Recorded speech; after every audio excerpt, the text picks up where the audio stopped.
On dit que les grands artistes ne vivent jamais en paix. C'est le cas de Vincent van Gogh.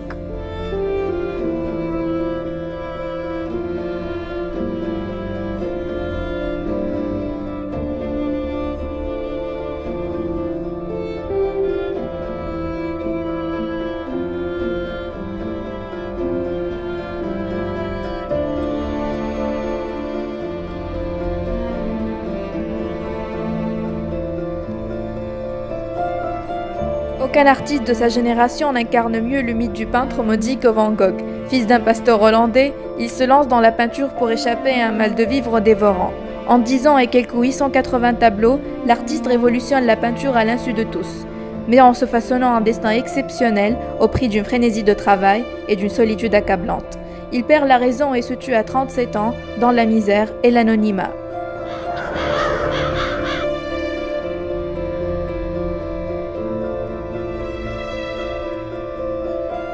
Vincent van Gogh naît le 30 mars 1853 dans le Brabant hollandais.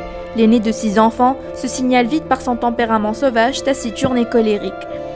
Tout au long de son parcours scolaire, le jeune Vincent ne brille guère. Il n'aura pas l'occasion de faire des progrès. Ses études s'achèvent brusquement à 15 ans en raison des difficultés financières de son père. Dès cette époque, il hante les musées de la ville où il apprend à connaître les grands maîtres comme Rembrandt, Vermeer et Frans Hals.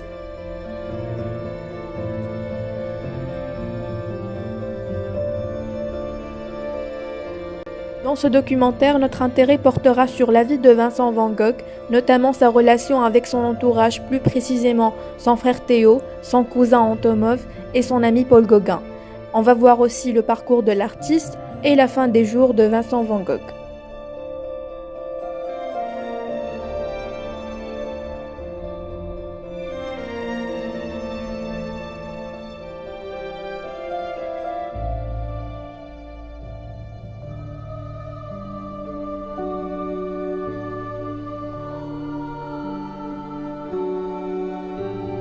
À 23 ans, Vincent van Gogh ne sait pas encore ce qu'il veut. Il lit beaucoup, il dessine souvent, il a parfois des crises religieuses.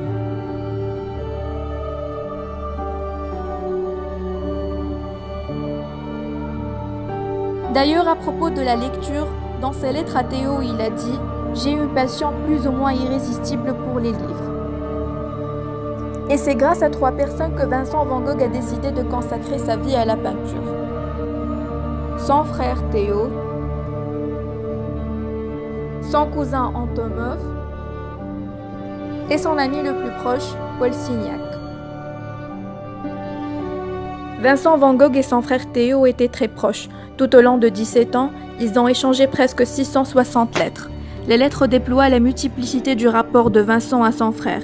Il y exprime son amour, mais aussi sa dépendance. Dépendance double qui s'est nouée dans le soutien financier apporté par Théo, mais aussi dans l'extraordinaire solitude de Vincent. Cette dépendance même génère un double mouvement, celui de la justification permanente et tout à la fois de l'affirmation d'une autonomie revendiquée. Vincent doit justifier ses dépenses et surtout l'insuccès qui le frappe. Le contact avec le marché de l'art a sans doute brisé quelque chose en Vincent. Si l'on songe que l'un des peintres aujourd'hui les plus chers du marché a vendu dans toute sa vie un seul tableau pour 400 francs. Toujours revient chez lui cette plainte douloureuse. Il a écrit à son frère « Quoi ? Une toile que je couvre vaut davantage qu'une toile blanche. » C'est une perspective assez triste de devoir se dire que jamais peut-être la peinture que je fais aura une valeur quelconque. Cette angoisse nous aide à comprendre la relation exceptionnelle de Vincent à Théo. L'activité de créer et de vendre s'est dédoublée entre les 2 frères. Et ce dédoublement n'est pour Vincent que le signe d'une unité première.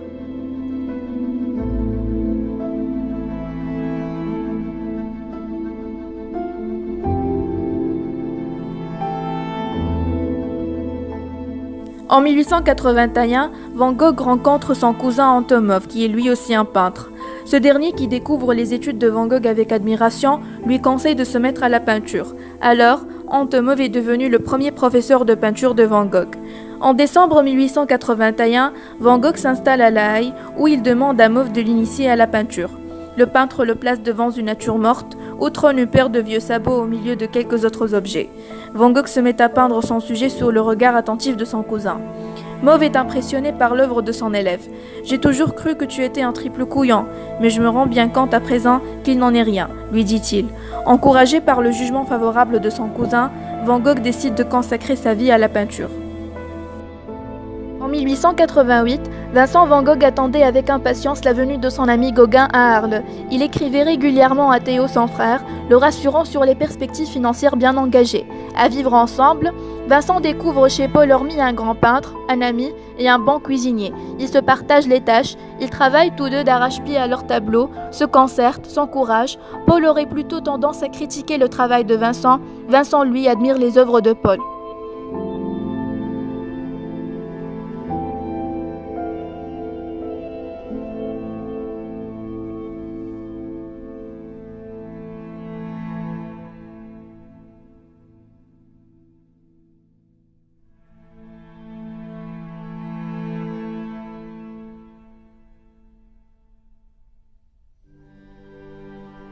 Paul Gauguin a même créé un portrait de Van Gogh, intitulé Le portrait de Van Gogh par Gauguin, mais qui ne plairait pas au modèle et qui écrira « C'est bien moi, mais moi devenu fou ».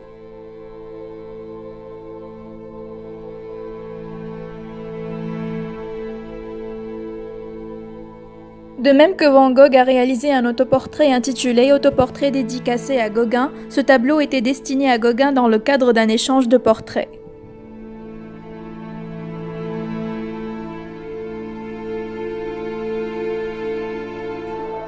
Mais les choses s'étaient compliquées entre Van Gogh et Gauguin. D'après le témoignage de Gauguin, Van Gogh l'aurait menacé d'un couteau. Ce dernier, effrayé, aurait alors tout de suite quitté les lieux. Van Gogh se retrouvant seul et pris d'un accès de folie, se serait alors coupé un morceau de l'oreille gauche à l'aide d'un rasoir, avant de l'envelopper dans du papier journal et de l'amener à une prostituée qu'il voyait régulièrement.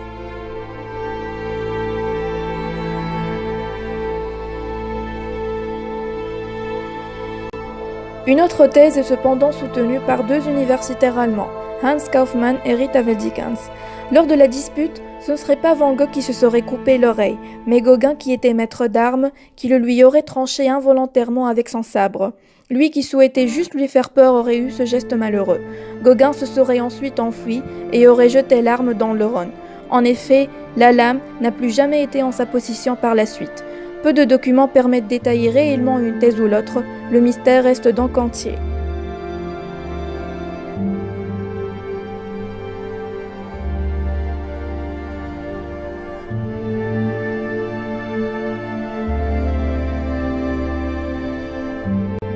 Lorsque Van Gogh arrive à Paris, durant le dur hiver 1886, il a soif d'apprendre. Paris est alors un centre artistique bouillonnant et novateur. Pour la première fois, il se trouve confronté à l'univers d'Édouard Manet et de Paul Cézanne. Quoique timide et solitaire, Van Gogh devient l'ami de Camille Pissarro et de Paul Gauguin, dont il étudie intensément les conceptions et les tableaux que Théo a commencé à collectionner. Il épure ses sensations et son style se métamorphose profondément en l'espace de 2 ans. La lumière baigne l'étoile, il peint des intérieurs de café,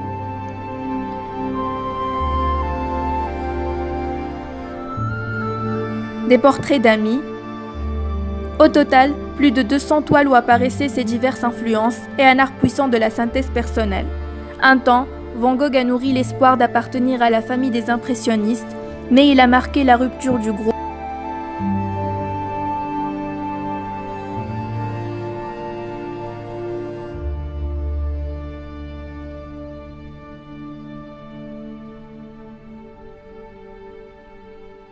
Les premières peintures de Van Gogh montrent que le jeune homme était influencé par le réalisme de l'école hollandaise, auquel il avait emprunté un goût marqué pour le clair-obscur, pour les contrastes élémentaires d'ombre et de lumière, pour la couleur dense et épaisse. Après, il commence la première série importante de tableaux dédiés à la vie misérable des paysans, des tisserands et des mineurs de son pays. À leur contact, il mesure la violence de la révolution industrielle. Le travail, la peine, la souffrance qu'il voit autour de lui le trouble profondément et il exprime ses sentiments à travers une gamme restreinte de couleurs basées sur les bistres et les bruns et un dessin puissant et dramatique. Les traits élémentaires assez rudes du dessin sont voulus par le peintre pour exprimer le drame de la condition humaine de ceux qui l'entourent, les mangeurs de pommes de terre et le tableau qui conclut cette expérience, celui où Van Gogh exprime pleinement ses intentions de dénonciation sociale et sa vision morale de l'art. Sa recherche est différente de celle de ses contemporains français. Les couleurs obscures et denses de la palette, le dessin qui souligne les contours disgracieux, ses mains déformées par le travail, ses visages osseux et rugueux que les coups de pinceau agressifs et vibrants révèlent cruellement, prennent à la lumière de la lampe un relief presque douloureux.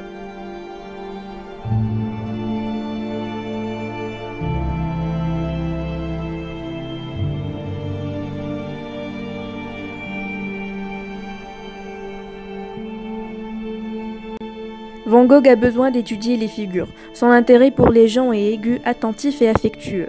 Mais il n'est pas facile de trouver des modèles prêts à poser plusieurs fois, même par amitié. C'est pourquoi il retourne plusieurs fois sur son propre visage à l'aide d'un miroir. On connaît 35 autoportraits de Van Gogh.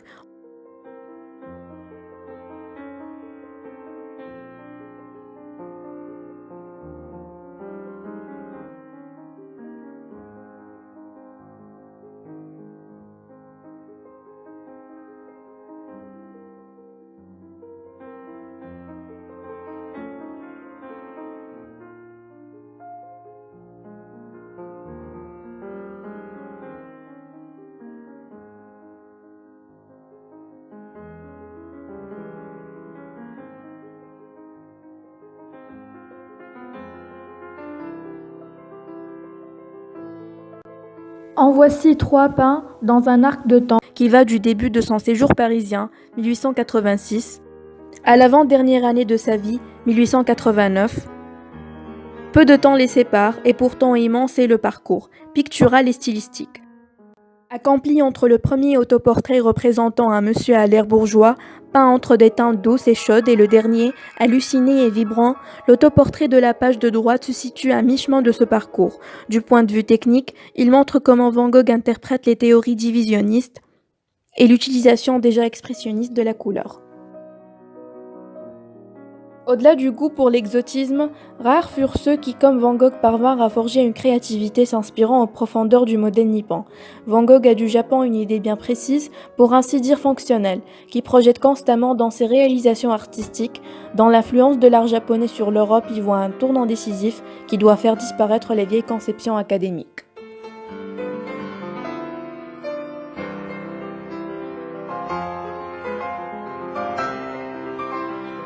N'oublions pas que la couleur jaune et la couleur bleue dominent dans la majorité des tableaux de peinture de Vincent Van Gogh. Par exemple, le café La Nuit,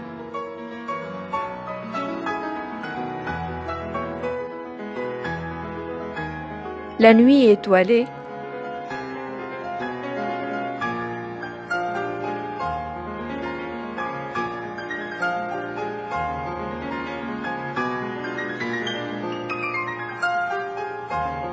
le café de nuit,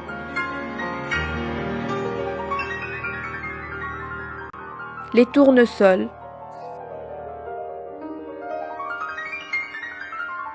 la moisson.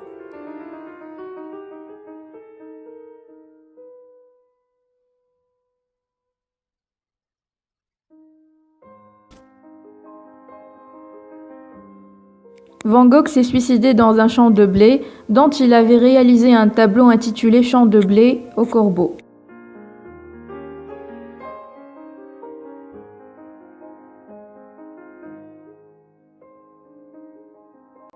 C'était son dernier tableau. Il s'est suicidé avec un pistolet en se tirant une balle dans son ventre. L'artiste est décédé le 29 juillet 1890.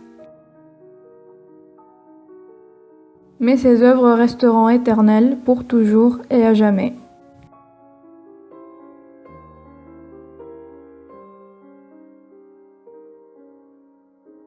All your chances while you can. Never know when they'll pass you by. Like a sum the mathematician cannot solve. Like me, trying my hardest to explain.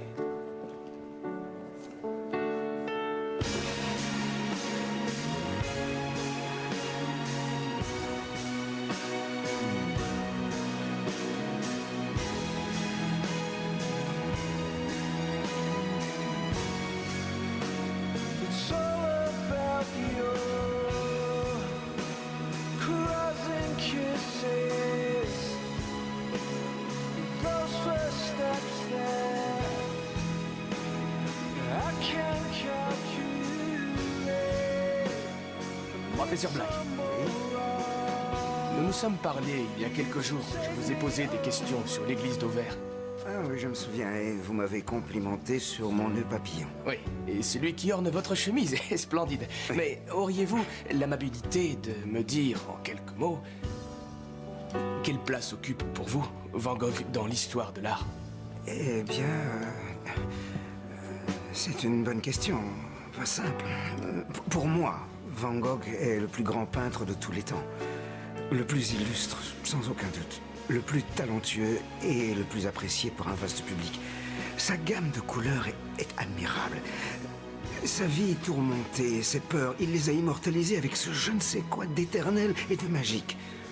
De nombreux artistes ont représenté la douleur, mais l'utiliser pour perpétuer avec passion la magnificence du monde qui nous entoure, personne avant lui n'y était parvenu de façon aussi poignante. Et personne n'y est parvenu après lui, à mon humble avis.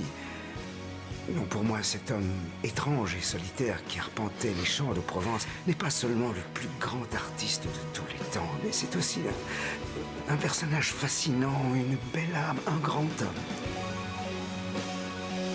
Vincent, je suis désolé. Je ne voulais pas vous faire pleurer. Ce n'est rien. Ce sont des larmes de joie.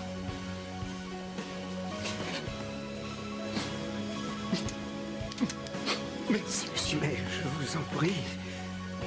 Je vous en prie. Désolé pour la barbe. It's all about you. Loving kisses. Those first steps there, I can't calculate. I need some more love. You to take me over. Take me over.